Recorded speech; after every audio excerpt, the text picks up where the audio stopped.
நீ இன்னைக்கு படிக்கிற புத்தகமே நாளைக்கு நீ என்ன மாதிரி நாற்காலியில் போய் உட்கார போகிற அப்படிங்கிறத முடிவு செய்ய போகிறது அப்படின்னு சொல்கிறாங்க.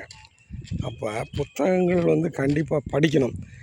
நீங்கள் இது வரைக்கும் புத்தகம் படிக்கலைன்னாக்கா எனக்கு எல்லாமே தெரியும்னு நினச்சிட்ருப்பீங்க. ஆனால் புத்தகத்தை படித்த பிறகு தான் ஆஹா நமக்கு தெரியாத பல விஷயங்கள் புத்தகத்தில் இருக்கிறது அப்படின்னு சொல்லிட்டு.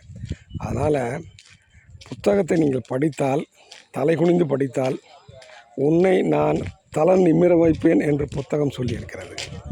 அதனால் தயவுசெய்து புத்தகத்தை படியுங்கள்.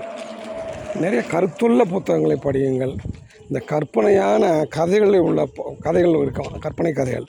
அதை படிச்சுட்டு பல பேர் நான் கற்பனையாக சிந்தனை இப்படி இருக்குமோ அப்படி இருக்குமோ அப்படின்னு சொல்லிட்டு இது தன்னைத்தானே மனசை பயமுறுத்திட்டு இருப்பாங்க. அந்த அந்த கதையில் மாதிரி வருமோ, இந்த சீரியல் போயிட்டுருக்கோம் நாடகங்கள், அதில் வர்ற அந்த வில்லத்தனத்தையும் அதில் வர கெட்ட பாத்திர படைப்பையும் உண்மையை நம்பிக்கிட்டு இப்படி இருப்பாங்களோ அப்படி இருப்பாங்களோன்னு சிந்தனை பண்ணிகிட்டு இருப்பாங்க. அந்த மாதிரிலாம் வேண்டாம் தயவுசெய்து.